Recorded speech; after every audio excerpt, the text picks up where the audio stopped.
Katia Denise Ramírez Hernández, cuyo seudónimo es Pisqui, nació en Córdoba, Veracruz y se graduó como licenciada en Artes Plásticas y Visuales por la Escuela Nacional de Pintura, Escultura y Grabado, La Esmeralda, del Instituto Nacional de Bellas Artes.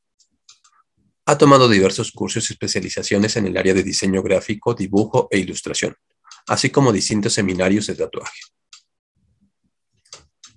Su obra está claramente influida por la cultura asiática, principalmente por el anime y el manga, ya que desde su niñez estableció una importante conexión con ellos debido a su estética exótica. En su trabajo se puede notar la estrecha relación con la infancia y sus experiencias, las cuales son relatadas con una evocación de lo etéreo y lo poético. La infancia es la principal motivación de su obra, ya que considera que ahí se encuentra la columna vertebral del mundo. Dentro de su formación profesional destaca su experiencia en la gestión y manejo de espacios culturales, así como en el campo de la publicidad y la ilustración. Ha laborado para Imagen Televisión, agencias de publicidad y cine, entre otros proyectos para diversos clientes de forma independiente. Su obra ha sido exhibida en Imagen Palabra, Salón de Ilustración Medellín, Colombia 2017, Imagen Palabra, Perú 2018, Imagen Palabra 2019, Bienal de Artes Visuales, UNAM 2016, Estudio Visit Magazine en Los Ángeles, California, Fundación Colección Jumex, Arte 40 de Fundación Televisa, Universidad Iberoamericana, Museo Exteresa Arte Actual, seleccionada en la 8ª Bienal de Arte Universitario de la Universidad Autónoma del Estado de México y ganadora de la beca PECDA de Jóvenes Creadores del Estado de Veracruz en 2021, entre otras selecciones y premios. Actualmente incursiona en la narrativa gráfica con su ópera prima Neverland y su segunda producción Prometheus, las cuales piensa lanzar este 2022.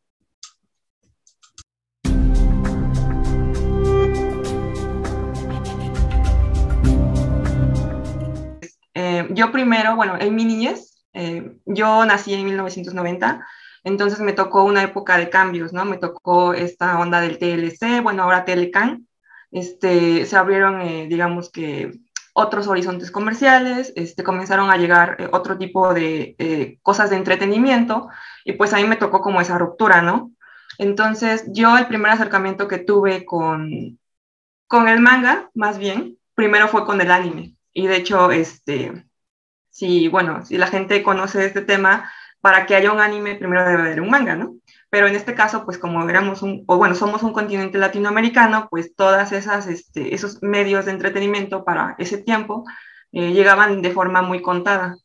Sobre todo cuando comenzaron a llegar fue como en los 70, me parece. Igual llegaban muy contadas las historias, pero ya en el 90, con este intercambio comercial entre México, Estados Unidos y Canadá, pues comenzaron a llegar otro tipo pues de historias, ¿no? Ya más nuevas y así, pero todas con esta onda del anime. Entonces a mí me tocó esa ruptura, me tocó ver unas cuantas historias y yo fascinada, ¿no? O sea, yo creo que desde niña siempre fui muy crítica respecto a lo que consumía, no me preguntes por qué, pero no me encantaban las caricaturas americanas. O sea, sí veía una que otra, pero no me fascinaban. Y cuando comencé a ver el anime, que de hecho me lo enseñó mi hermana un día, yo me quedé así como impactada con la estética, ¿no? Primero con la estética, como con las historias, los personajes, no sé, como que tenían una calidez diferente. Y yo supe, o sea, como que a mí algo me hizo clic en ese momento. Y a partir de eso, pues yo comencé a consumirlas y consumirlas, sobre todo porque las historias que llegaban eran de fantasía, ¿no? Digimon, Pokémon, Sailor Moon, como que todos esos mundos alternativos que partían de un ser humano común y corriente, ¿no? Un ser humano común que podía tener aventuras. Y eso era lo que me gustaba, ¿no? Para una niña de 7, 8 años, pues era muy interesante. Ya después, con el tiempo, fui descubriendo que el previo del anime era el manga, y ahí fue ya cuando me metí más en estas cuestiones, ¿no? Y ya fue cuando comencé a unirme a clubs de manga y de anime, y comencé a comprar mis primeras historietas por internet, ¿no? Porque para esto pues también estaba la onda del internet, y estaban ya creciendo los clubes de fandom, ya comenzaban a traducir cosas que no pasaban en las televisoras. Entonces, pues todo eso generaba una comunidad, ¿no? Y comenzabas a conseguir material pirata más rápido. O sea, era como una locura, ¿no? Ese tiempo sí fue como muy especial. Y entonces, no me siento orgullosa de decirlo, pero sí leí varios mangas en sitios de escaneos. También se entiende porque estamos en un continente en el cual, digamos que una estrategia oblicua de conseguir algo es la piratería, ¿no? Y en todo, no solamente en los medios literarios, en la ropa, en los juguetes, en las películas. Y eso también habla mucho de la economía que tenemos. Entonces, pues es muy, muy normal, muy común que por lo menos aquí en Latinoamérica se consuman ese tipo de cosas, ¿no? Y bueno, sobre todo en ese tiempo que también estaba más complicado conseguir contenido de manga. Pero bueno, volviendo a la historia, sí, bueno, así comencé a conseguir los contenidos y comencé a observar el dibujo. A mí lo que me gustaba era el dibujo, la estética. No, no sé, o sea, te juro que todavía veo, o sea, veo las historias y para mí es como fascinante, ¿no? O sea, yo me puedo quedar mucho tiempo mirando un trazo, pensando cómo se resuelven las cosas, no sé, o sea, pensando cuánto tiempo involucra dibujar o pensar una historia. Creo que esos son los factores que más me gustan. Cuando era más joven, no me ponía a analizar ciertos criterios, ¿no? Que involucra la creación de un manga, sino más bien como que yo estaba más metida en la historia.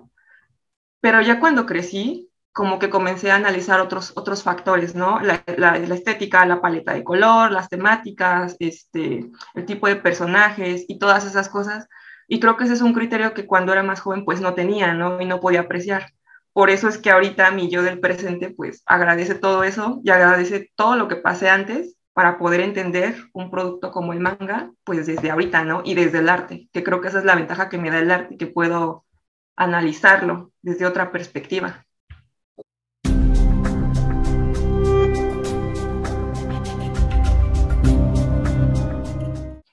Y en ese momento, pues mira, de mi niñez era Pokémon. Pokémon era mi hit.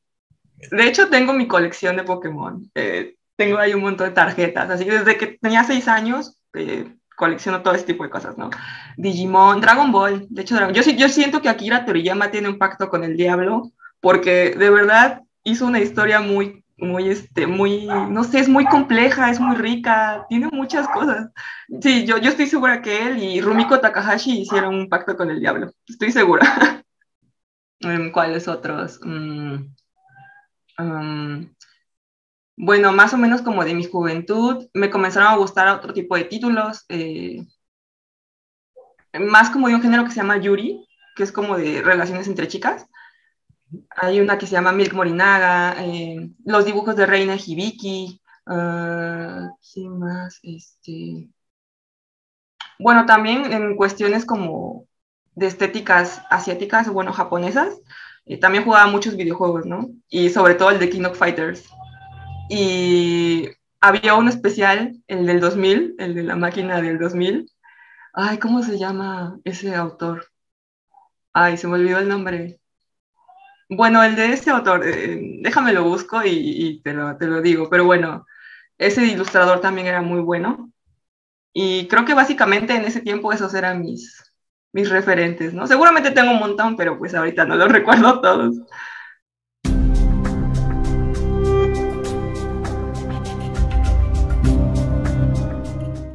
Ah, pues bueno, la verdad es que cuando tuve que hacer mi elección de carrera no fui muy seria conmigo misma porque yo me la pasaba dibujando, o sea, todo el tiempo me la pasaba dibujando y yo solo quería terminar mis clases en la preparatoria para seguir dibujando, ¿no? Era lo único que pensaba y seguir investigando de mangas y cosas así, ¿no?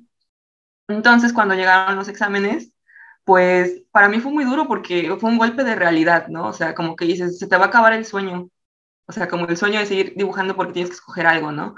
Y entonces dentro de esas posibilidades no estaba alguna que a mí me gustara, ¿no? Más que diseño gráfico y arte, ¿no? Pero ya sabes el típico, te vas a morir de hambre, escoge una carrera seria y tal, ¿no? Entonces como que desde ahí te comienzan a meter como esas espinitas de no confiar, ¿no? En tu proceso, en tu intuición, como de qué quieres hacer. Y pues ya, digamos, me pasó lo mismo de que escogí lo más cercano que era diseño gráfico y pues nada, ¿no? Me embarqué en esa aventura del diseño, pero la vida es bien curiosa porque digamos que por azares del destino yo me topé con un maestro y ese maestro estudió en la Esmeralda y él era mi maestro de ilustración, creo, ajá, de ilustración. Y pues bueno, él me fue mostrando como otros autores y eso también me sirvió para abrir otra perspectiva porque yo estaba traumada con el manga. y él me ayudó a conocer pues más ilustradores, más trabajo, otras estéticas, otro tipo de formas de resolver el dibujo, y a mí eso también como que me voló la cabeza. Y después me encontré otro profesor que era de Colombia y me dijo, tú deberías aplicar a Bellas Artes. Y yo así como de, ¿por qué no? Y me dijo, no, es que yo creo que tu lugar no es aquí, ¿no? Y yo dije, bueno. Entonces, un día, pues también, bueno, para esto también compartía carrera con otros alumnos de la licenciatura de artes, y pues yo me metí a sus talleres, ¿no? Yo me metí a hacer grabado, me metí a hacer serigrafía, a las clases de pintura, me metí a todo lo que podía. Y después dije, no, pues sí, sí me gusta. Y entonces hablé con mis papás y apliqué a Bellas Artes, apliqué a la Esmeralda, ¿no? Y pues ya con todo lo que sabía y con lo que había aprendido, pues sí, sí quedé a la primera, y pues ese fue, yo lo veo como la segunda parte de mi viaje, ¿no? Como de ese conocimiento, porque uno entra a artes pensando que va a dibujar toda la vida, y en realidad artes es muchísimo más complejo que eso. O sea, las artes te llevan a conocer el mundo, como analizar el mundo de perspectivas diferentes, ¿no? A través de la filosofía, a través del arte contemporáneo, a través de la teoría y todas esas cosas. Entonces, pues sí podía dibujar, pero no era como tan así como yo lo pensé, ¿no? Pero no me quejo, a mí me encantaba la carrera, pero digamos que ahí comenzó la segunda parte de mi experimentación como en este medio.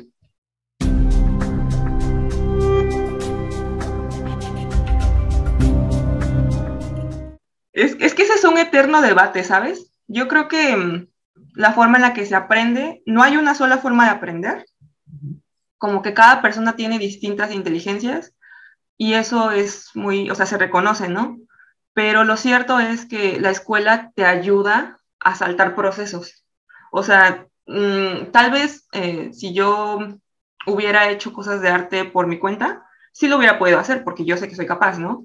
Pero lo que me ayudó, lo que hizo el arte o la carrera de arte es que a mí me generó como un atajo y me dio herramientas que yo no tenía o que no podía conseguir fácilmente en otros lugares, o que me hubiera tardado mucho en conocer, ¿no? Y eso sin contar pues el ambiente que se da en la escuela, porque eso también es otra cosa, ¿no? Los puntos de contacto que puedes generar a través de compartir experiencias con tus compañeros, de ver el trabajo, de ver cómo se expresan las cosas que saben, sus intereses. O sea, la escuela de arte es una locura, ¿no? Y no una locura en un mal sentido, sino una cosa, a mí me fascinó, o sea, la escuela de arte, porque aprendí muchas cosas, y creo que también eso es padre porque creo que la visión que tengo actualmente también se forma a partir de microvisiones o de visiones que tienen otras personas, y eso sin la escuela a mí hubiera sido muy difícil, yo creo, que lo consiguiera. Bueno, últimamente he visto una moda por desestimar a la educación, como decir, bueno, yo, o sea, este empoderamiento del soy autosuficiente, y sí es verdad, ¿no? Uno como humano pues tiene muchas capacidades y puede desarrollarlas plenamente por su cuenta, pero siendo muy sinceros, creo que a veces hay que saber ser humildes y aceptar que la ayuda es buena. Entonces, la escuela es lo que te da, ¿no? Te da esas herramientas en las cuales pues tú vas tomando lo que necesitas, pero pues ya lo tienes ahí, ¿no? Desplegado, es un catálogo, y tú dices, bueno, me sirve esto, me sirve esto. No sé, yo lo he visto mucho también con esta moda de los influencers y los TikTokers y así, ¿no? Como, deja la escuela, es una porquería, es una basura, ¿no? Y pues no, no, sí tiene un objetivo y tiene un fin, y todas esas herramientas sí son indispensables.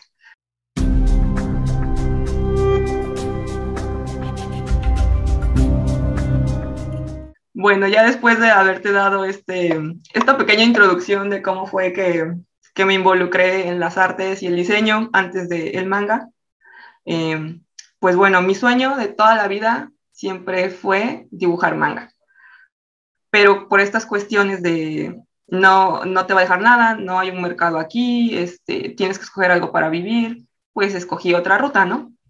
Pero mi sueño de toda la vida fue ese, y mis influencias siempre estuvieron muy marcadas hacia ese campo, ¿no?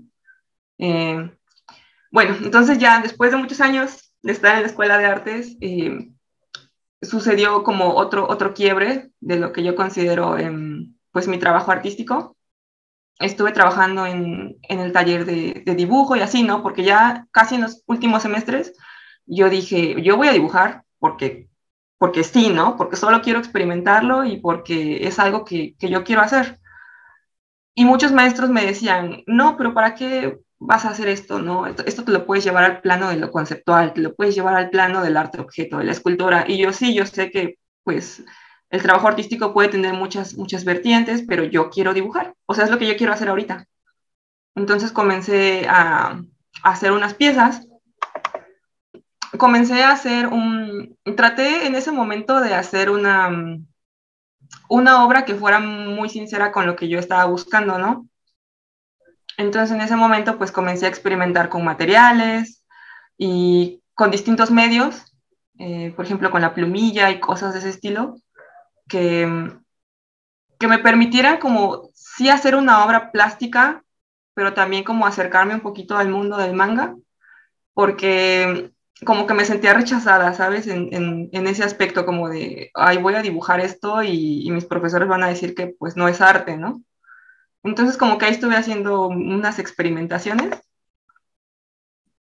Esta fue otro tipo de experimentación que hice. Y también lo mismo, ¿no? O sea, era experimentar con diversos materiales, con técnicas que yo ya había aprendido en la escuela de artes y a la vez buscar como esa comunión del dibujo, pero sí como de la pieza artística, porque si solo haces dibujo y solo te interesas por el dibujo, pierdes seriedad, ¿no? Y entonces, pues eso no es lo que quieren las galerías de arte y no es lo que quiere el medio del arte. Y bueno, en ese momento, ¿no? Porque ahorita ya es un poquito más, más abierto, pero en ese momento sí era como un poco castigado que tú solo quisieras enfocarte en eso. Entonces fui investigando, ¿no? Fui haciendo diferentes procesos. Y en este caso ya era como una estética un poquito más cercana al manga, o a la estética más bien del manga, ¿no? Con otro tipo de materiales. Y así fui experimentando. Entonces llegó un punto en el que, bueno, me puse a pensar hacia dónde iba con todo esto, ¿no? O sea, como que era lo que quería. Y me puse a analizar mi obra y me di cuenta que había un factor muy importante en ella, que se repetía mucho esta temática de la infancia. Y me quedé pensando por qué, ¿no? Para esto ya se acercaba el momento en el que pues yo me tenía que graduar y tenía que hacer una investigación para, pues, para titularme, ¿no? Y yo estaba muy confundida porque no sé, no me sentía lista en ese momento, como que no sentía que tuviera un cuerpo de obra que me permitiera hacer una investigación seria. O sea, me refiero a seria con algo que valiera la pena para mí, para decir que me titulé con algo que me generara como orgullo, ¿no? O poder decir, bueno, esto es lo que culminó mi ciclo en Bellas Artes. Y entonces después de investigar mucho, de indagar mucho, pues como que detuve un momento esa producción artística y todo empieza después, bueno, aquí hay otra escultura, todo empieza después de que me di ese break con esta pieza, en la que pues es simplemente dibujo, o sea, como que en ese momento como que me desconecté de lo que me pedía la academia, porque estaba como entre mitad y mitad, ¿no? Lo que quiere la academia y lo que quiere Katia, ¿no? Que le gusta el manga. Y yo dije, bueno, pues entonces voy a darme un break, y comencé a explorar otro tipo de cosas, ¿no? Con materiales más tradicionales, como cosas que yo quería hacer. Y entonces todo comenzó con esta pieza, se llama Primavera, es lápiz de color, es puro Prismacolor y tinta china, es todo, ¿no? Y la verdad es que me gustó mucho y comencé a platicar con mi asesora de tesis sobre las confusiones que tenía en mis investigaciones, en mi cuerpo de obra y todas esas cosas. Y ella me dijo, es que este trabajo o en general el trabajo que tú estás haciendo me recuerda mucho a esta corriente artística que se llama La Muerte Niña. No sé si la ubiques. Bueno, La Muerte Niña. Entonces me dijo, o sea, todo este cuerpo de obra que has trabajado previamente hasta este punto me recuerda a La Muerte Niña, ¿no? Y pues yo me quedé pensando, pues, ¿qué es La Muerte Niña? ¿No? Yo no la conocía. Y me dijo, es que la muerte niña es un fenómeno que surge de la fotografía, de las artes en general, de la pintura, de la fotografía, donde se fotografían o se retratan niños muertos. Pero es como, esto se hacía con el fin de mantener su esencia por la eternidad. Entonces a mí eso me pegó muchísimo porque fue cuando me quedé pensando, pues creo que eso es lo que yo he buscado todo este tiempo a través de mi trabajo, ¿no? Como preservar la infancia, pero ¿por qué?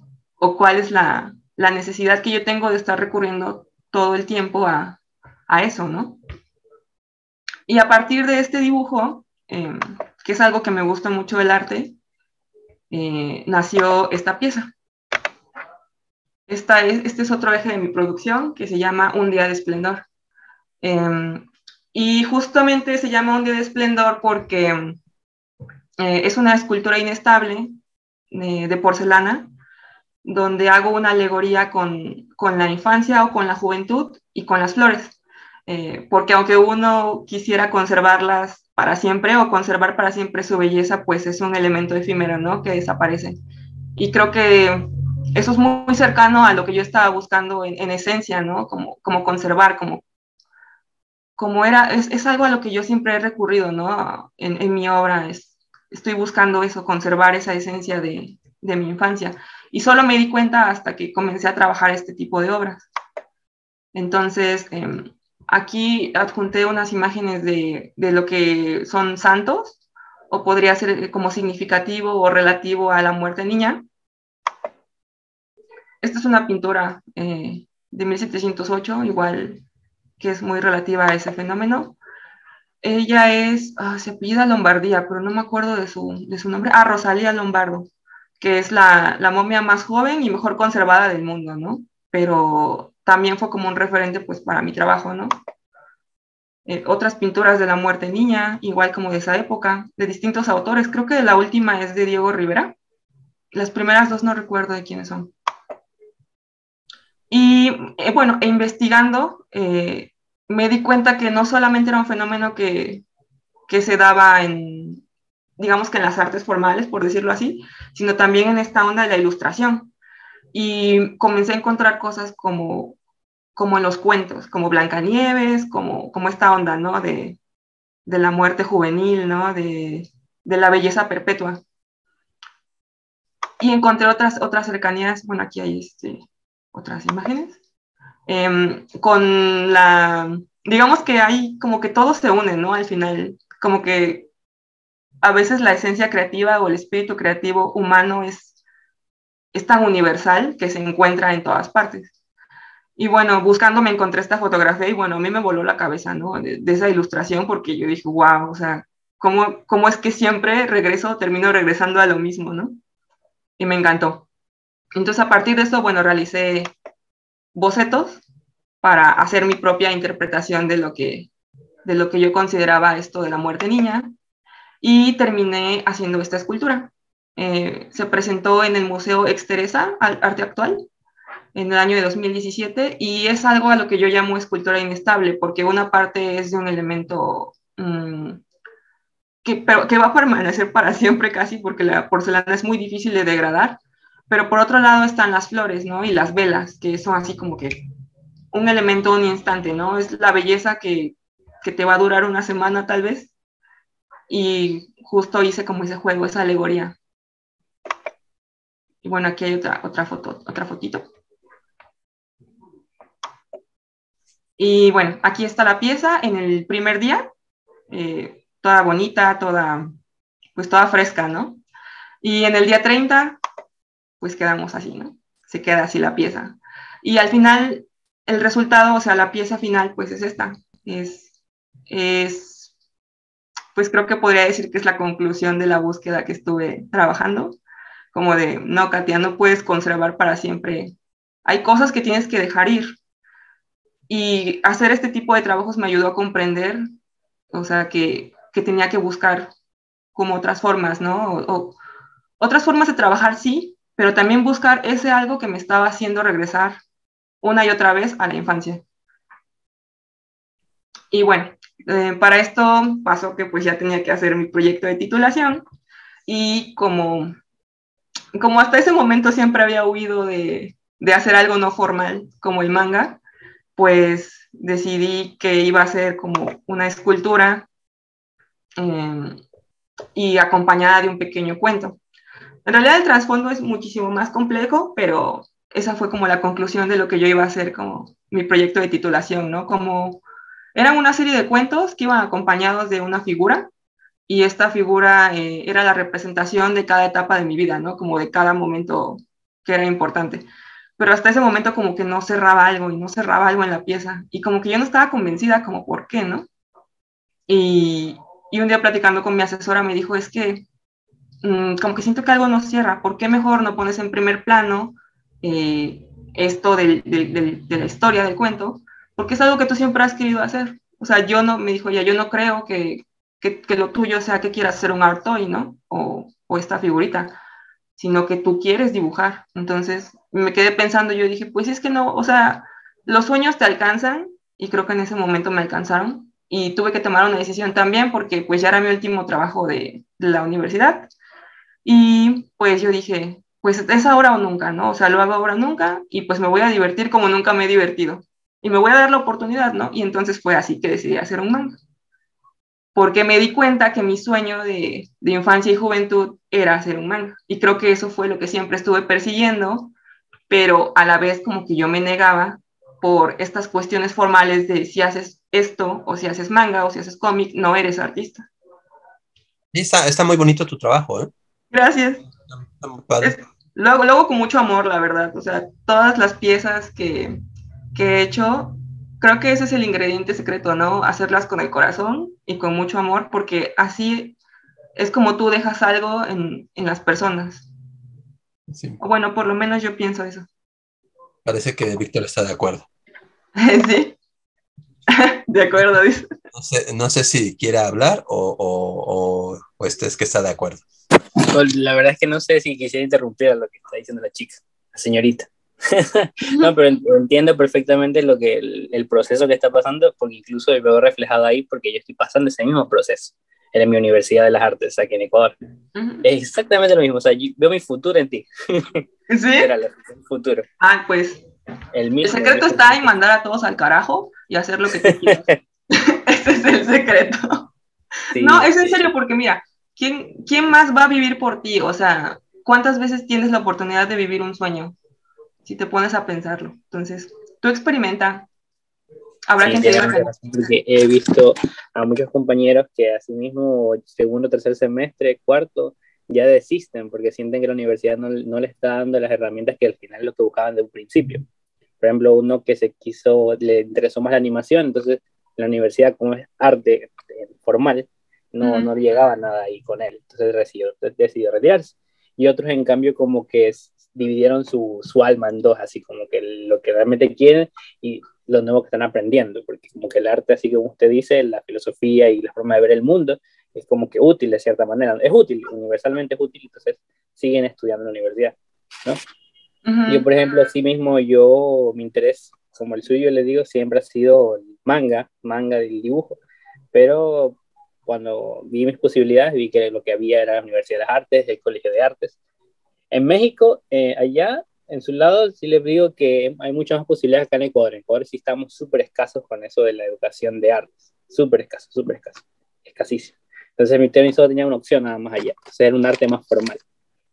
Súper formal, conceptual en todo el sentido que usted se imagina. Y ahorita ya voy a volver a estudiar, pero así mismo estoy con eso de que como si es obligación mía combinar mis intereses, ese tipo de intereses con lo que estoy aprendiendo acá.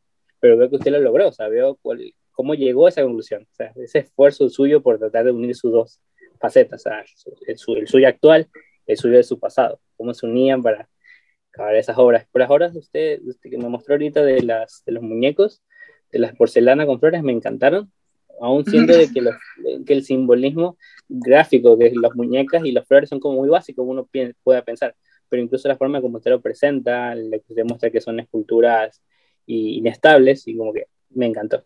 Fascinadísimo con esa faceta suya. Y así me Gracias. encantó. Me gustó mucho que al final tenía usted todo ya como que concluido para la tesis, y dije, no, yo voy a hacer un manga, así, me da el carajo y la pongo a hacer eso. Aplausos, Es aplausos. que era la última oportunidad que yo tenía, y sabes, yo sí creo, honestamente, el día que tú te gradúes, espero que sigas mi consejo, que salgas con algo no que sea hecho como al vapor, sino que sea algo con lo que tú te sientas orgulloso de que tú digas, cerré este ciclo de mi vida, que es una carrera a la cual le dediqué 5 o 4 años, con esta pieza, con este producto, que para mí me deja satisfecho, ¿no? Porque creo que es una gran oportunidad. Uno nunca sabe quién te mira y pues eso, ¿no? Como ser honesto contigo mismo. Y en cuanto al proceso, pues mira, yo durante toda la carrera, digamos que estuve ahí explorando muchas áreas, hice piezas con plantas, trabajé muchísima cerámica, también tatúo, hice juguetes, o sea, exploré todo lo que pude. Al final, esas piezas, pues, no son cosas tan serias, yo las veo ya como ejercicios, pero ahora, desde mi perspectiva, creo que pueden detonar otras investigaciones, ¿no? Y se pueden relacionar muy bien con el manga, pero ahora ya lo tengo entendido cómo puedo lograrlo, ¿no? Y antes, con tanto caos que me generaba no saber hacia dónde dirigirme, o si estaba bien o estaba mal, pues no veía esas oportunidades. Y en las artes te permiten analizar todos esos escenarios. Sí, definitivamente sí. Uh-huh.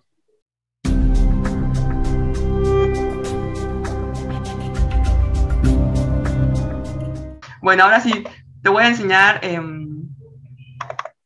ahora sí, de dónde viene la narrativa que he estado trabajando, que ya es parte de mi proceso de titulación. En esta segunda parte, digamos que estuve investigando, te digo, estas cuestiones de la infancia, entonces yo dije, bueno, a ver, voy a explorar qué más hay, ¿no? Y saqué todo, saqué mis colecciones, saqué mis recuerdos, recurrí al archivo, a mis fotos de infancia, a todo recurrí, para ver qué podía explorar, qué podía explotar de todos esos elementos, y así es como nace la primera parte de esta narrativa gráfica, que se llama Neverland. Digamos que en este caso esta fue la pieza que detonó pues lo que es Neverland, que es como un autorretrato, yo diría que es un autorretrato como con retomando elementos de la estética del manga y con elementos que pues a mí me hicieron pues muy feliz en la infancia, ¿no? Y los cuales retomé a partir también pues de mi archivo personal, porque estos son objetos que yo guardo desde la infancia.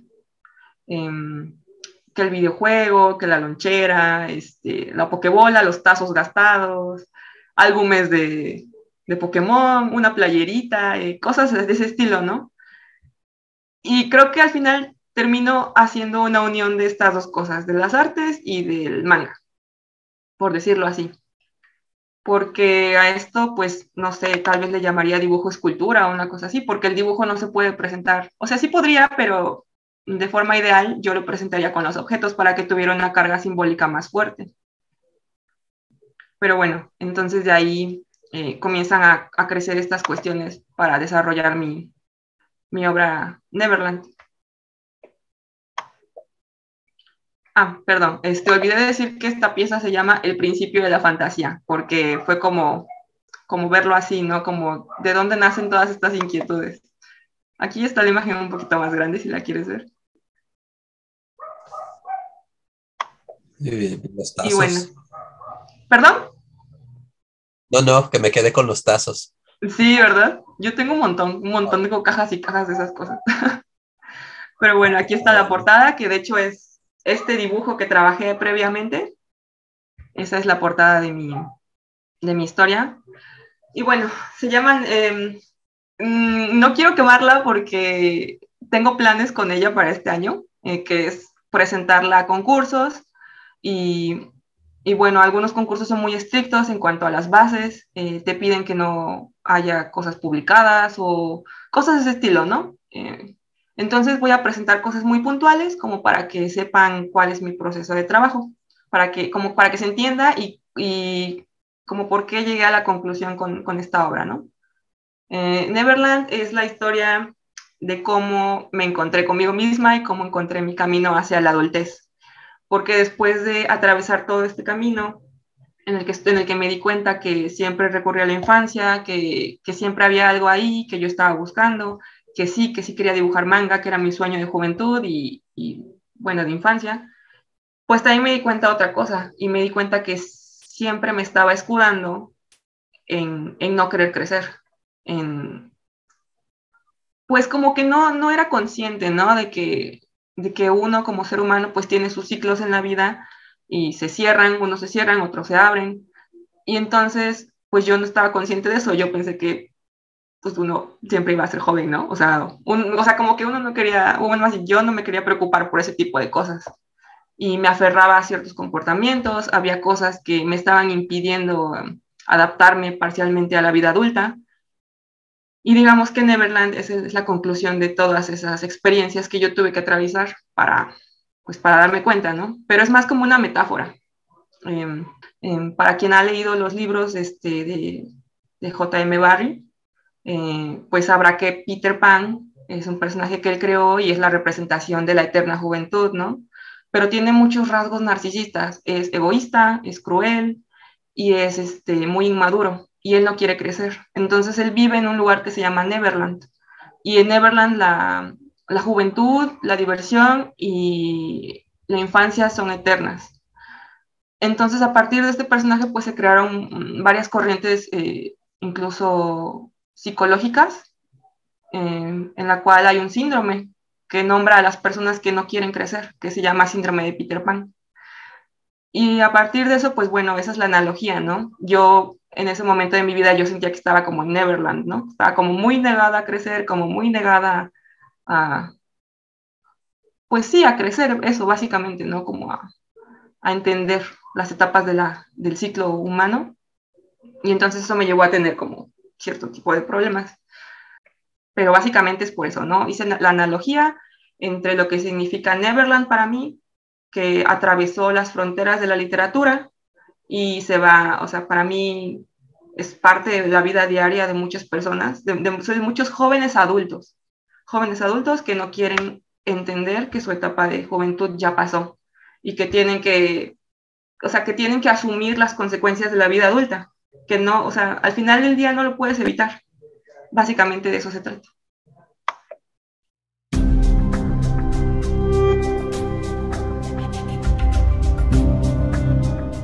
Es esta y te quiero platicar también de la otra con la que gana el PECDA, que es más o menos similar. Y bueno, este es un pequeño GIF que hice como del proceso de trabajo de una hoja.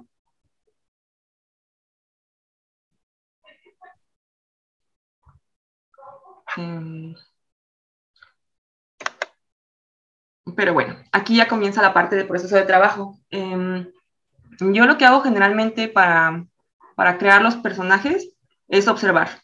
Para mí, creo que una de las características muy específicas del manga es que observa la cotidianidad, parte de la cotidianidad y después de eso se va hacia muchos lados, ¿no? O sea, es decir, un ejemplo, ¿no? El chico de secundaria que de repente se cae en un hoyo y se va a la tierra de Alicia en el País de las Maravillas, no sé, ¿no? Una cosa así, ¿no? Entonces parte de un hecho muy simple que hace que la gente se identifique, o sea, es como, bueno, yo, persona normal, podría tener la oportunidad de vivir una aventura de ese tipo, ¿no? Y creo que ese es el éxito del manga, que a diferencia como de los cómics, que parten de personajes mmm, como extraterrestres o con capacidades increíbles, extrahumanas, pues no, la diferencia del manga es que pueden crear historias a partir de hechos muy simples de la cotidianidad. Y eso me gusta mucho. Entonces, pues a partir de esa filosofía, pues yo creo los personajes o creé los personajes de esta historia eh, observando a mis amigos, observando a mis amigos e hice una convocatoria, ¿no? Como de, bueno, a ver, ¿quiénes compartieron fiestas conmigo en la Esmeralda, ¿no? En la escuela. Bueno, ¿quieren salir en esta historia? Pásenme fotos y yo los incluyo, ¿no? Entonces, pues, hubo un montón de gente que me pasó fotos de sus fiestas y entonces, pues, este trabajo también se vuelve colectivo y a la vez se vuelve de archivo y a la vez también se vuelve, no se aleja del arte, ¿no? Del todo. Y bueno, esta es una primera página que dibujé, está hecha con plumilla, esa está escaneada y nada más le quité el lápiz y todo. Y la segunda parte es esta. Esta es la postproducción, ¿no? Lo que llamaremos postproducción. ¿Pero qué lleva la postproducción? Pues lleva lo que es los fondos, digamos que las tramas, el detalle del cabello, de la ropa y todas esas cosas. Aquí la parte más importante es la construcción más bien como que lo que unifica la escena y ayuda a darle como peso, además de las tramas y esto, es el fondo. Yo los fondos los trabajo a partir de fotografías. Esto lo van a ver cuando ya les enseñe mis referentes, porque a partir de esos referentes es donde baso mi trabajo. O sea, como que retomo ciertas técnicas y las las retomo, las hago mías y las muestro ahí en mi trabajo, ¿no? Entonces tomo fotos de archivo o trabajo con fotos de archivo, las imprimo y redibujo encima de ellas. O sea, le hago un tratamiento digital y dibujo encima de ellas. Y entonces eso lo que hace es que no me deja un elemento frío dentro de la hoja que ya construí con dibujo, porque si yo solo coloco la imagen de la fotografía editada, se va a ver así como muy, como que va a chocar algo, ¿no? Entonces ya una vez dibujando encima de la imagen, pues cambia totalmente el significado visual. Le da otro carácter. Entonces aquí podemos ver.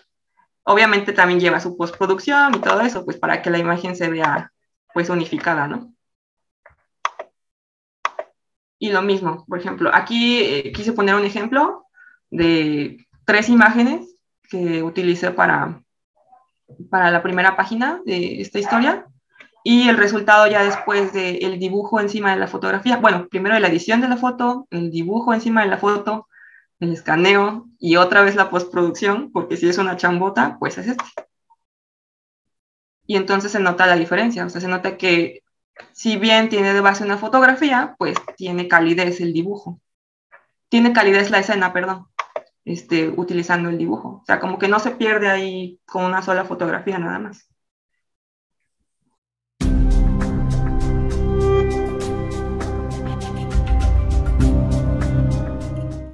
Y bueno, la historia de Prometheus viene de esta analogía que hago de la historia de la fábula.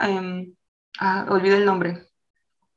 Bueno, de las tragedias griegas, de la de Prometeo encadenado, que es un semidios, me parece, que amaba mucho a los humanos y los humanos pues en ese momento no tenían el fuego, y él se lo roba a Zeus, me parece, y se lo da a los humanos.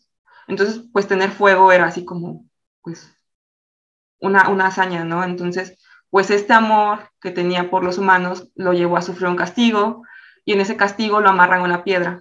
Y entonces en esa piedra, tiene que sufrir, digamos que el horror de que todos los días llega un águila a determinada hora y le devora el hígado. Pero lo curioso es que el hígado es el único órgano que se regenera. Entonces, todos los días tiene que estar viviendo esta constante tortura, ¿no? Y a partir de esa premisa, pues me baso para hacer esto, ¿no? Porque para mí la historia de Prometheus es cómo es que la gente joven muchas veces se aferra mucho a una vida de objetos, ¿no? A consumir, pero a la vez esa vida de consumo como que lo somete a mantener estándares de belleza, de un estatus, de diferentes cosas que si no puedes seguir manteniendo, la sociedad te relega o te rechaza, ¿no? Y entonces, bueno, no sé si me estoy dando a entender más o menos con la alegoría. Y básicamente eso, ¿no? O sea, es como una tortura eterna, ¿no? Tienes que seguir ese ciclo o no vas a poder, o sea, tienes que seguir ese ritmo de vida, siempre.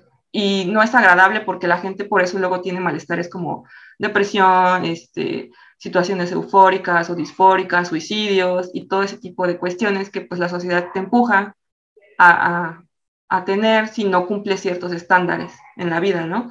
Y volvemos otra vez a esto de mantener siempre la eterna juventud, porque todos esos entretenimientos van encaminados a la gente joven, hay que ser honestos. Entonces, cuando tú ya no eres joven, pues ya no eres divertido. Y la gente, pues ya, o sea, las industrias ya no se enfocan en ti. Y bueno, esta es otra imagen de justo esta historia. Este es un dibujo nada más así en una hoja a tinta. Estos son unos fondos que trabajé para darle fuerza como a la página. Igual dibujado, igual todo encima de la fotografía, ¿no? Y ya unificado y postproducido, pues ya tiene otra carga simbólica, que es esta. ¿no? O sea, ya tiene ahí un tratamiento, la fotografía, digital, además del dibujo. Si bien está el personaje en el centro, pues también, pues estas fotografías ayudan a darle más, pues a darle más fuerza, ¿no? A las escenas.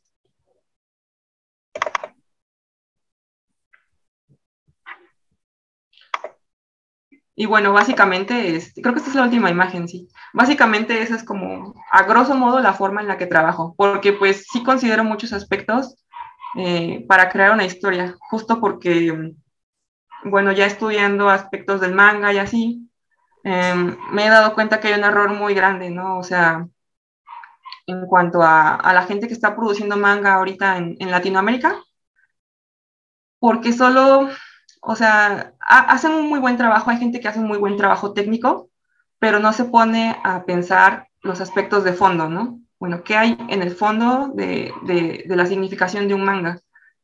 Y un manga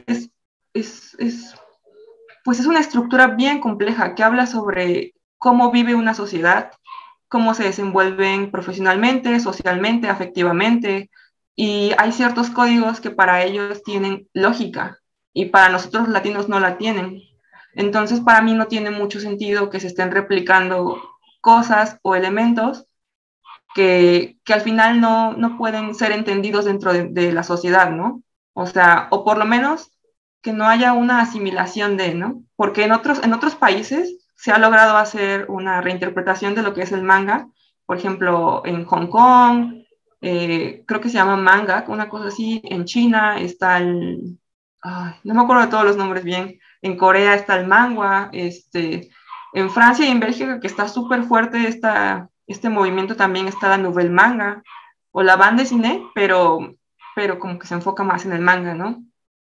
Entonces, creo que aquí en Latinoamérica, o en especial en el caso de México, pues no hay una propuesta ni hay una industria porque la gente solo se limita a hacer imitaciones y no hay un análisis del por qué, ¿no? No hay un análisis del entorno, de la sociedad, de estas cuestiones que son muy importantes entender para poder crear la esencia de una historia, ¿no? Porque yo pienso que México no es, o sea, sí he visto historias que crean, pero se basan en la mitología azteca, ¿no? Que no tiene nada de malo, en realidad está bien, pero México no solo es mariachis, tequila, Día de Muertos y cultura azteca. O sea, México es una cosmogonía, México es una serie de preocupaciones del entorno, México está representado por muchas cuestiones que van más allá de lo evidente, ¿no? O sea, como hay preocupaciones bien claras en el mexicano que pueden ser bien utilizadas pues para crear una historia, ¿no? Que si bien recurra a elementos estéticos del manga, pues tenga algo que pueda ofrecer que sea pues personal, ¿no? Una propuesta personal. Y en ese sentido, pues pudiera parecer contradictorio porque yo no considero que hago manga. O sea, yo no creo hacer manga porque el manga sí es un producto muy específico de una sociedad. Justo ahorita estoy trabajando en eso, en buscar un nombre para poder encontrar mi trabajo, para poder definir mi trabajo, porque pues si bien están estas cuestiones de que ya hubo autores antes que definieron el manga en México, he encontrado términos como el manga naco, ¿no? O el meximanga. Y en primera me parece un poco, bueno, el primer término de manga naco me parece un poco inadecuado porque por lo que investigué, pues es un término que habla sobre es un tipo de manga dirigido a gente jodida y pobre y pues creo que eso para empezar como que es un poco, es una aseveración muy dura, ¿no? O sea, decir que tu público o el que consume tu producto es solo ese tipo de personas y creo que es como desestimar la inteligencia de los lectores, ¿no? No todos cabemos en esa definición. A mí personalmente no me gusta. No creo que mi trabajo se relacione con eso, honestamente, y tampoco me parece un término que haya trascendido mucho en la cultura como para poder decir esto es un término que define, ¿no? O que pueda hacer que el trabajo de muchos autores mexicanos pues pueda ser entendido como tal, ¿no? Entonces, para mí ese término pues descartadísimo. El segundo está el de Meximanga, que que pues tampoco me dice mucho en realidad, porque pues manga es un término extranjero, y luego meximanga pues viene de amerimanga, que es de un manga americano, que es como una mezcla de cómic, no sé, una cosa muy rara. No sé, tampoco es algo que yo considere que es mi trabajo. Y creo que si tuviera un fin, eh, en este momento sería buscar un nombre adecuado con el cual llamar a mi trabajo, porque no considero que sea manga. Es un tipo de narrativa gráfica que se apoya en la estética del manga japonés, pero tiene otros procesos de trabajo y otros intereses. Y pues obviamente también está hecho desde el arte, ¿no? Entonces pues ya ahí tiene otras implicaciones.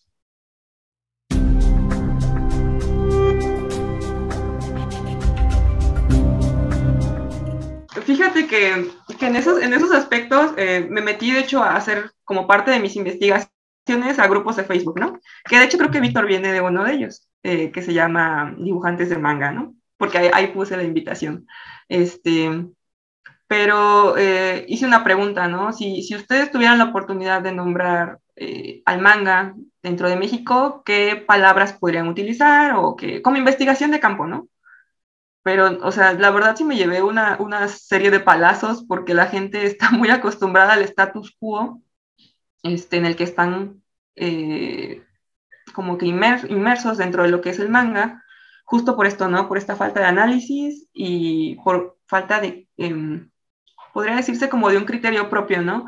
Entonces endiosan términos de personajes que en realidad, pues no, o sea, su aporte a la cultura, pues no es así como nada relevante, ¿no? Y no me gustaría ser maleducada, pero creo que sí es un término que no, realmente no habla nada, no expresa nada sobre lo que podría significar un manga hecho desde México, ¿no?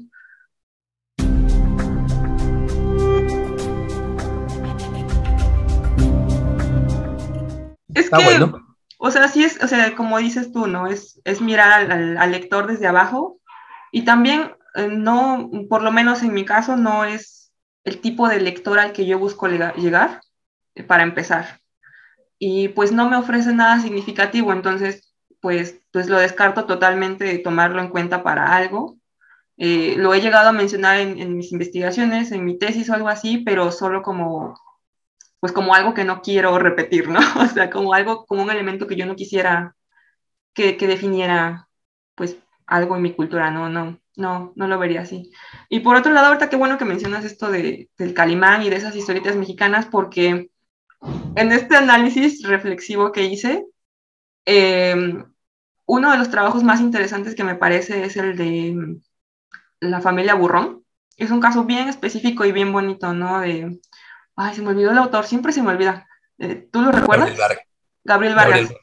Ajá, porque este señor hizo una investigación de campo muy interesante. O sea, él se fue a las vecindades, se fue con las prostitutas, se fue con gente de clase baja a experimentar y a ver cómo era su día a día, ¿no?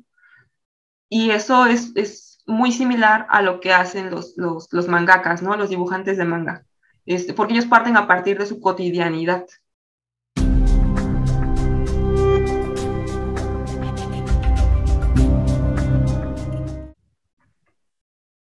Y bueno, la última parte de mis referentes como más fuertes.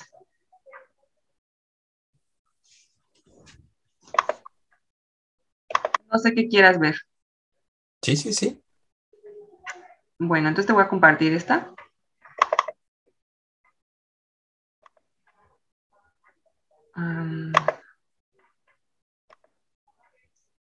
Pues mira, dentro de mis referentes, pues tengo muchísimos, he ido acumulando muchísimos a lo largo pues, del tiempo. Y para mí sería complicado mencionar pues uno o más bien una sola área, ¿no? Justo lo que ha hecho el arte en mí es que me ha enseñado muchos mundos y he aprendido como pues a valorar distintas manifestaciones artísticas, ¿no? Que al final pues nutren mi trabajo. Eh, este trabajo es de Audrey Kawasaki, no sé si lo ubiques. No. Bueno, es una chica, ella creo que nació en Estados Unidos, pero es de ascendencia japonesa. Y su trabajo casi siempre tiende como al homoerotismo y como a la feminidad y a la representación de lo sensual y ese tipo de cosas, ¿no? No están en orden, Después aquí está otro personaje que es él hace ilustración, se llama Ricardo Cabolo, y lo que me gustó mucho de su trabajo, o lo que me gustaba en ese tiempo, era que su perspectiva de lo anatómico como que salía de lo común, ¿no? Y eso era un poquito refrescante para mí porque todo el tiempo estar trabajando o estar mejorando un solo tipo de figura humana pues tiende a ser cansado, ¿no? Entonces pues ver su trabajo pues también me motivaba a experimentar otro tipo de cosas. Esta ilustradora se llama Ji Won Pak, es coreana y su trabajo es pues es muy etéreo, o sea, es melancólico, recurre mucho a la infancia, eh, es muy simple, pero no sé, como que tiene una carga emocional muy especial y es lo que me gusta de su trabajo, ¿no? Bueno, aquí vemos una pintura de la muerte niña, este, no sé precisamente quién es el pintor, pero también la puse ahí porque pues uno de mis referentes son esos, los pintores y los fotógrafos de esa época. Aquí tenemos otra pintura digital, porque son pinturas digitales, las de Ji Won Pak. Este es un autorretrato de Cabolo, Kawasaki. Esta es una contemporánea de Ricardo Cabolo que se llama Carla Fuentes. Y lo que me gustó de esa generación de ilustradores son españoles. Era que todos tenían como una representación de la imagen así como muy fresca, ¿no? Ese año era como 2011, 2012 más o menos. Y pues no sé, como que me ayudaron mucho a tratar de entender la figura o el dibujo desde otra forma. El tatuaje también, como te mencioné, pues tatúo. También hago diseño justo por mi formación de diseñadora.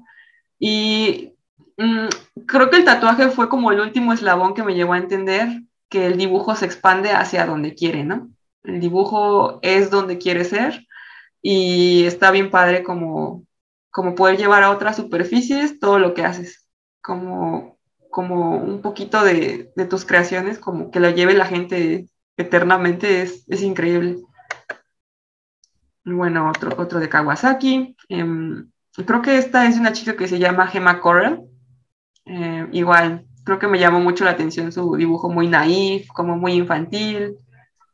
Igual tiene como relación con el tatuaje, no sé, ese tipo de detallitos como que los observaba mucho. Y si te puedes dar cuenta, son manifestaciones o, bueno, estéticas muy diferentes entre sí, pero que sí que tienen un punto en común, ¿no? Como es esta onda como de lo infantil, de lo divertido, bueno, al menos en la paleta de color de esta G1 Pack es pues pastelosa, ¿no? Como que siempre hay un punto en común entre esos artistas.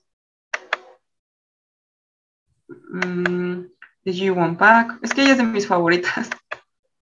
Su trabajo tiene una carga pues muy especial, ¿no? Esta es una chica china, pero no me acuerdo cómo se llama. Ella trabaja con puros stickers, hace obra política, habla de cosas, cuestiones políticas muy puntuales, muy fuertes de China, pero lo hace con materiales infantiles. Y estos son puros stickers. Y bueno, esta es una pieza de Cabolo, otra pieza de Cabolo igual. Y bueno, estos son como mis referentes un poquito más como de todo un poco, ¿no? Muy bien, muy bien. Y tengo muchos, ¿no? También del arte y del diseño, pero bueno. Ya como último, bueno, la última parte pues, de mi archivo está, pues, cómo decidí juntar la ilustración o el dibujo y el manga, ¿no? Bueno, comencé a experimentar justo con estos elementos dentro de bocetos que ya tenía elaborados. Dije, bueno, no tengo nada que perder, voy a ponerle ahí elementos de anime y manga y así, y pues así fui haciendo como collages o como composiciones. Esta es una que le metí como dibujitos de Sailor Moon y así, ¿no? A un boceto que tenía ahí. Que si lo ves, si te fijas, eh, eh, es a propósito que esté tan desproporcionado y que tenga como los deditos chuecos y si te fijas anatómicamente no es correcto, pero justo fue por esta búsqueda como de salir de hacer otro tipo de ejercicios, ¿no? También por observar el trabajo de Ricardo Cabolo y de Carla Fuentes y así, ¿no? Como que de salirme un poquito como de esa rutina de tratar de hacer las cosas eh, bien, ¿no? Por decirlo así. ¿Y ese en qué Entonces, técnica está? ¿Perdón? ¿Ese en qué técnica está? Este es lápiz, es un boceto a lápiz y la salida es digital. Se llama El corazón de la luna es un conejo. Y este es igual un estudio que estaba ahí haciendo sobre cómo reunir cositas que me gustaban en la infancia y, bueno, ver qué salía, ¿no? Como dejarme ir. Bueno, entonces aquí empiezan como cuestiones un poquito más formales, como de estos collages. Retomé algunas cosas, bueno, las páginas de los mangas, lo que hacía era que las recortaba y así, y comenzaba a organizarlas por temáticas, ¿no? Como por amor, tristeza, desamor y bla, bla, bla, ¿no? Entonces, a partir de eso, comencé a hacer composiciones, ya fusionando elementos, ¿no? Como cosas del tatuaje, que ya eran elementos más simbólicos, sobre la piel de mis personajes, ¿no? Y entonces te daban un poquito de idea como de cuál era la personalidad o cuál era como la temática, inclusive si no había como mucho trasfondo. Entonces, si te fijas, pues le puse tatuajes así como, por ejemplo, dice, donde duele inspira, ¿no? O cosas así. Y ya la ropa o las playeritas, pues ya le pegaba las páginas de los mangas. Y esos eran ejercicios, o sea, no pensaba en realidad como que quería que me quedaran súper bien ni nada, solo como que me dejaba hacer.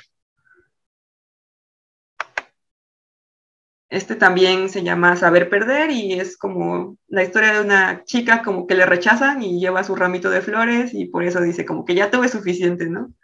Y no se ve mucho, pero las páginas de los mangas que elegí pues son puras chicas llorando, ¿no? Y pues adornan sus ropas, ¿no? Como que siempre, casi siempre tiene que ver con el ser, ¿no? Con el cuerpo, con el templo y esas cosas. Y, a ver, espérame. Bueno, después de hacer estas experimentaciones, pues decidí investigar más sobre el trabajo de mis mangakas favoritos, que es Inyo Asano. Sí lo conoces, me imagino, ¿verdad? Y justamente de él retomo este proceso de trabajo, de dibujar sobre la fotografía, de tomar fotos de archivo, de estos personajes un poquito más filosóficos, todo ese tipo de cuestiones, ¿no? Y bueno, igual que él, pues está, bueno, este es un poco de su trabajo, y que igual se ve que pues tiene aquí mucha edición en Photoshop y fotografía de archivo. No sé, el trabajo de este tipo es impactante, a mí me encanta, porque piensa todos los aspectos de su obra y creo que eso es muy importante. Eso es lo que le da como la calidez. Y por otro lado está Kengo Hanazawa, que es como su mejor amigo al parecer, y tienen un tipo de trabajo muy similar. Ahí, espera, déjame buscar la imagen de Kengo. ¿Dónde está? Ay, creo que no metí la imagen de su trabajo. Se me fue, perdón. Pero bueno, entonces decidí como que llevar estos collages tradicionales a, pues, a experimentar, ¿no?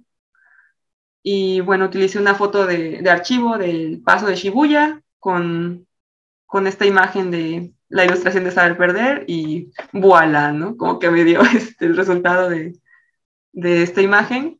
Y de hecho fue a partir de estos ejercicios que comencé como a pensar ya más seriamente en cómo tratar esas cuestiones en la historia, ¿no? En la historia, en las historias que iba a ir trabajando y me interesa más por aprender los procesos.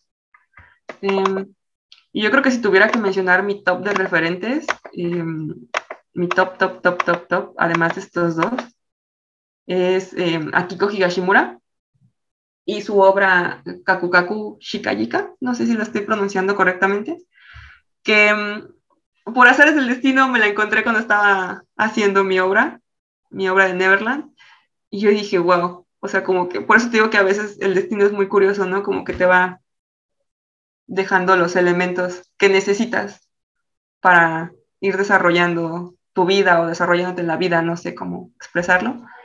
Y pues bueno, su obra me tocó muchísimo el corazón porque es la obra de ella, de su paso o sea, de cómo ella se convirtió de estudiante, todo su paso desde estudiante hasta que llegó a la fama mundial de ser mangaka, ¿no? Y todo eso, ¿no? Todo lo que implicaba y también deja ver sus vulnerabilidades, como que era humana, como que se equivocaba, como que era irresponsable y vagabunda y cosas de ese estilo, ¿no?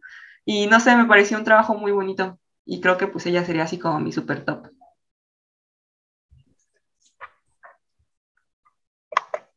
Y bueno, en Este, general esos son pues mis referentes.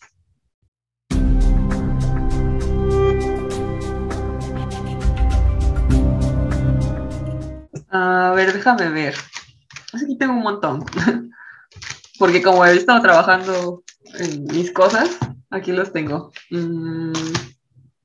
Ay, pues mira, el primero que te recomendaría es Kaku Kaku. Ese sí, creo que sí es algo que debe leer la gente, sobre todo la gente joven, porque pues te muestra, ¿no? Cómo puede llegar a ser, es que no quiero decir la palabra, pero tan imbécil como cuando uno es más joven y puede tomarse las cosas tan a la ligera, ¿no? Como los sentimientos de otras personas a las que les importas, tus propios sueños, o cómo puedes, no sé, porque esta autora refleja muchas cosas de su vida personal y no sé, es que explicarlo tal vez para mí sea más complejo, si lo leyeran podrían entender muchas cuestiones de lo que es madurar, ¿no? También, bueno, entiendo que en esa etapa como de descubrimiento que representa la adolescencia, pues también está esta obra que se llama My Lesbian Experience with Loneliness. Ese también es bueno. Me gusta especialmente ese, los demás están bien, pero ya me parece como que la chica explotó la misma fórmula muchas veces y como que se estancó ahí, ¿no? Pero el primero es muy bueno, porque sí se me hace muy honesto. Otro de los títulos que me gusta mucho es Solani, sobre todo porque tratan cuestiones con las que a determinada edad te identificas, ¿no? O sea, como dentro de los 22 a 30 años te puedes llegar a identificar muy cañón. El de El perro de las estrellas, no sé si lo has leído, ese ok. también tiene una carga ahí simbólica muy interesante. Y de Junji Ito, de hecho, puede parecer que te estoy diciendo autores así como muy comunes, pero yo creo que de todos, Junji Ito es el que ha sido más como, como malentendido, porque él hace mucha crítica social a través de sus mangas, de sus one-shots. Eh, sí son historias de terror, pero a la vez, si la gente pudiera analizar un poquito más a profundidad las cosas que él trata de reflejar a través de esas historias, sí son cosas pues como que reflejan el estado de podredumbre de una sociedad, ¿no? De esos, mi favorito, ¿cuál sería? Me gusta mucho el Tomie. Ujú. Chécate el de Tomie y de ahí de sus one shots. Hay uno que tal vez se relaciona con el tema que te estoy hablando, se llama Capas del Mal, Capas de... Ay, no me acuerdo, pero es de una señora que su hija comienza como a quedarse sin hablar y así, pero creo que fue a partir de un trauma que tuvo en la infancia y entonces la señora lo que hace es que comienza a quitarle las capas de piel, ¿no? En este afán de encontrar a su hija, o sea, como de volver a la edad en la que su hija se perdió, ¿no? Y como que retomar el camino. Pero pues al final, luego te lo paso mejor, porque está bueno ese. Sí, analiza cuestiones sociales muy fuertes, Junjito.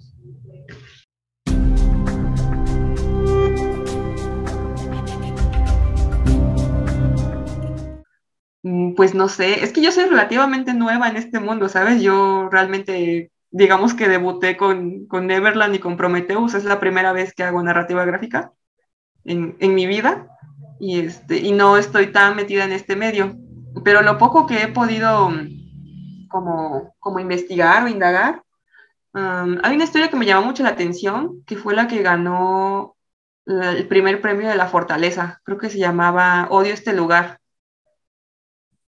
de un chico que se llama Cole Sinister, no sé si volvió a escribir o no sé, yo vi los dibujos y la historia y me pareció interesante. Mm, ¿Cuál otra de mexicanos? Déjame pensar. Mm, es que seguro. Hay una chica, no recuerdo cómo se llama. Ganó el premio de Tierra Adentro, creo que el año pasado o antepasado. Pamela, creo que se llama. Paulina, ¿no? Paulina Mayo. Paulina con Flor de Mayo, creo que se llama.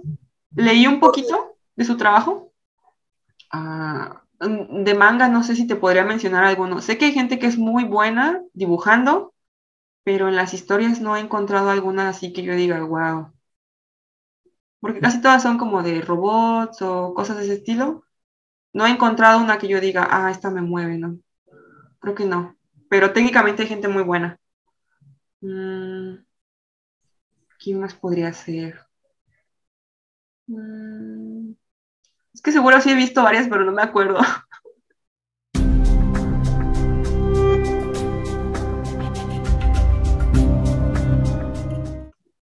Es complicado, pero tal vez lo que complica las cosas es el ego. El ego como de este ego de artista, digo, sí, sí existe, pero también creo que también tiene que ver con una cuestión de personalidad, ¿no? Y el problema es que mm, o sea, no hay mucho respeto hacia el trabajo de otros. A mí podría no gustarme el trabajo de alguien, ¿no? Y es válido que yo lo diga, porque pues son gustos, ¿no? Pero hay formas de decirlo, ¿no? Hay formas de expresar una opinión o de decir, ¿sabes qué? Tu trabajo me parece muy interesante por esta razón, pero no es algo que yo consumiría, ¿no?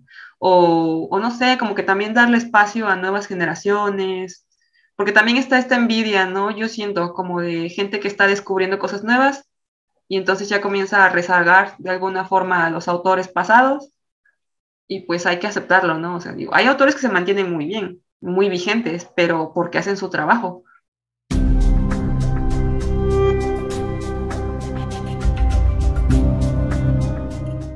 Pero pues sí, yo creo que hay un montón de cuestiones que se pueden mejorar, inclusive las universidades, ¿eh? Porque estas ondas de titularte por otra cosa que no sea narrativa gráfica, pues también necesitan como ser reformadas. Creo que en general todo el sistema debería ponerle un poquito más atención a la narrativa en sí, ¿no? Como incluirla en los sistemas, en el sistema educativo, porque en Japón se incluye en todos lados, en los sistemas dentales, en los seguros, en el metro, en un montón de cuestiones cotidianas.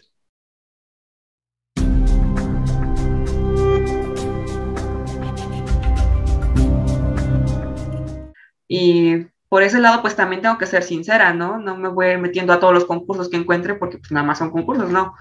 Tengo que observar quiénes están dentro, qué están haciendo y si se alinea con mis valores, con lo que yo quiero, a dónde quiero llegar y todo ese tipo de cosas, ¿no? Y en cuanto al trabajo de los demás autores, pues también seguro dentro del manga me encontraré gente que no me gusta. Y no me gusta por determinadas cosas, por aspectos estéticos, por problemas de fondo en la historia, porque tal vez, no sé, por miles de cuestiones, ¿no? Pero no quiere decir que no me guste solo de una forma superficial, sino tal vez el trabajo en sí, en ese momento, no me está aportando algo significativo.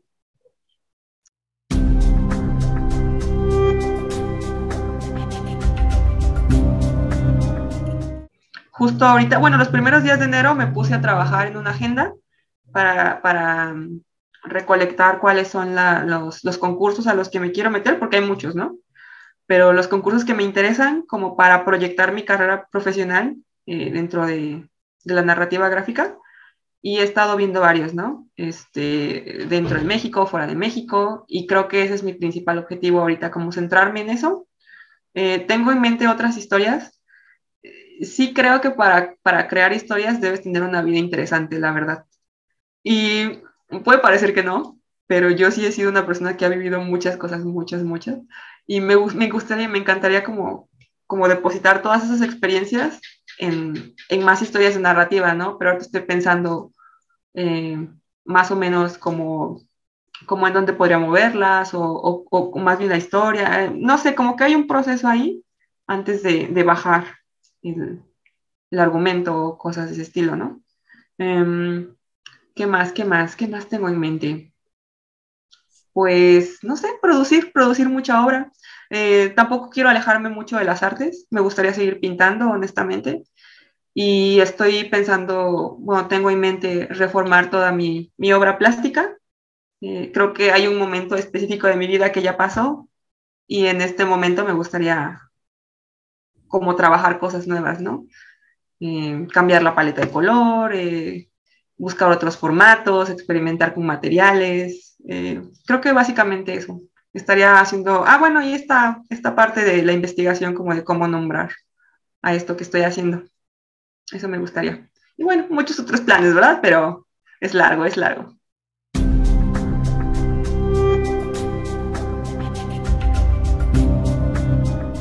Y cierto, no sé si entre ustedes hayan escuchado sobre lo que pasó con el chico, chileno que ganó el concurso ¿Psycomic? exacto, Psycomic, que Uh-huh. es así, como que, por decir, más popular sería, de cierta manera, ¿no? Que Uh-huh. en cierto ámbito, así como que habláramos de Yu-Gi-Oh!, de Pokémon, que no muchos conocen, pero si no conoce el tema, quizás así, famosísimo. ¿Y Ajá. qué comentan, o sea, sobre cómo él se está moviendo? A partir de lo que ganó en concurso, para mí se ha movido espectacularmente en Sí. el medio. Ya va por su segundo tomo. Uh-huh. Y es como que, bueno, eso, aunque no sea en mi país, esa es una apertura, porque yo siempre he pensado que el que consume arte también es un artista. O la mayoría del tiempo el que consume arte también hace arte. Por eso que consume arte. Y por ejemplo veo los grupos de Facebook de artistas que acá están posteando sus dibujos, pero cuando uno publica una historia ya terminada y la gente lo ve, hay demasiados comentarios, demasiadas reacciones y demasiadas compartidas, porque como ellos mismos hacen también eso, valoran más eso que están viendo. Yo Pues digo. puede ser, bueno, en el caso específico de Psycomic, no sé si tú lo conoces, Aaron, es un chico bueno, es un chico, un latinoamericano, es de Chile, ¿no? Bueno, Desconozco. creo que sí es de Chile el chico, y ganó uno de los concursos más importantes de Japón, que se llama el premio Tezuka, o bueno, Tezuka, y pues es la primera vez que lo gana un latinoamericano. En Es realidad, claro, sí. el primer lugar lo ganó, lo empató con un chino. Sí, eso Entonces, sí me acuerdo de la historia. pero pues aún así para un latinoamericano, pues es un gran logro, ¿no?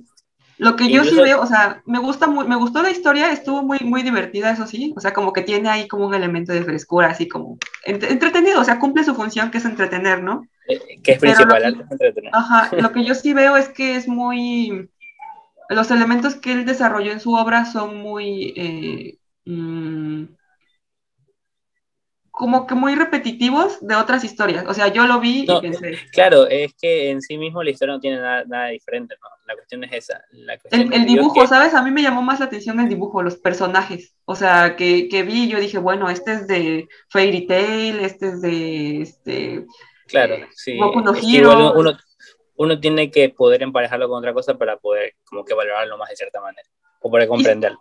y Es porque, sí termina de tener una voz, o sea, el chico sí tiene no, su sí, voz propia, no, sí, pero sí definitivamente. todavía está muy presente muchos elementos que se ve que retomó pues, de otros autores, ¿no? Sí, es que la verdad es que porque está popular no significa que sea la mejor obra, sino es que, por ejemplo, lo que uno podría darle de voto al compañero es que, por ejemplo, la narrativa visual, independientemente de que sea un género complicado o la historia tenga un trasfondo complejo o la historia trate de temas muy complicados, lo importante es que la narrativa sea enriquecedora, por decirlo así, entretenga, porque si no entretienes, no Ujú. importa que la historia sea compleja o sea sencilla, si no puedes atrapar al lector, ya perdiste. Ese es el punto. Es como que esa forma, el atractivo de visual y narrativo, creo que es el éxito que debe seguir cada artista, independientemente de qué género siga. Tiene que tratar de entretener para que la gente lo pueda ver. Y creo Mm, que al final esa es como que la magia, o eso es lo que al final usted si conoce su historia, supongo que tiene que haber un factor que a alguien le entretenga y no por la historia en sí, sino por cómo la cuentas, cómo llegas ujú. al punto, cómo llegas al plot twist, cómo llegas a interesarte por el personaje, cómo presentas el personaje para que empatices con él. O sea, como que esos recursos es universal en cualquier género. Es que mira, Y eso es a lo que voy con que el chico tiene una voz, ¿no? Porque él narró su historia de una forma que fue entretenida, ¿no? Y si bien ocupó, o sea, no personajes, no, elementos de, digamos que de historias ya conocidas, pues la historia no deja de ser de él. O sea, y la forma en que la narró, sí fue muy, ay, ¿cómo se dice? Muy, bueno, lo hizo de ver muy, muy activo, o sea, como muy, muy entretenido. Y justo para ese sector, que es la Shonen Jump, pues funciona y por eso le fue bien. Funciona. Pues supongo que para la Shonen Jump en sí mismo debe ser como, bueno, un shonen útil. No el María del mundo, pero útil. Y Bueno, acá, es por que ejemplo, también era un concurso, o sea, obviamente claro, por tenía que eso, elegir a un útil. ganador, Claro, ¿no? Sí. claro, por eso, útil, o sea, algo que sirva para Ujú. ellos, que funcione. Que Sí, no sea la pero María del mundo, pero funcione. Funciona. y fuera de eso, el tipo me parece súper simpático, o sea, porque yo lo he visto cómo se expresa, es muy agradable, o sea, comparte lo que él sabe, y creo que eso también lo ha hecho ganarse el corazón de su público, porque es una persona humilde, y eso me parece muy interesante como en un autor, ¿no? Y con eso uno puede darse cuenta que al final para poder publicitar su historieta no en sí mismo es como que son el área física de poder imprimir y montarla en una editorial o también mostrar en ferias, sino que también mover, o sea, ganar público con de otras formas, como Sí, él hace streaming o hay personas que publican en redes sociales y cosas así, o sea, como que al final la impresión, si quieres vender tu obra, es como que es el final, como que el resultado final, pero el proceso casi que es más personal, como puede ser muchas cosas, digo yo, presentarte de muchas formas, hasta que tú llegas claro. a tu público y dices, bueno, tengo mi historieta y si quieren compren. Sí, pues es Tipo que hay así. muchas formas de cumplir ese sueño, ¿no? O de mover tu obra siempre y cuando pues tú las busques, ¿no? Es eso, como no esperes las oportunidades, como háztelas y ya con tanta cosa tecnológica, pues ya puedes O sea, aplicar ya con la la nave, tecnología ya se sí. hace más sencillo, ¿sabes? Más... Ujú, Ajá, así sí. es.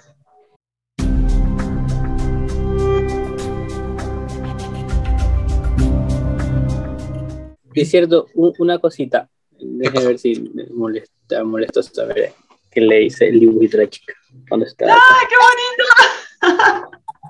Ajá, ¡Qué ya que padre! Ay, me estaba lo compartes. ahí está. Ay, compártemelo en el Facebook. Y nada, solo eso. Muchas gracias. Qué padre, qué padre. Sí, compártemelo. Cuídense, cuídense.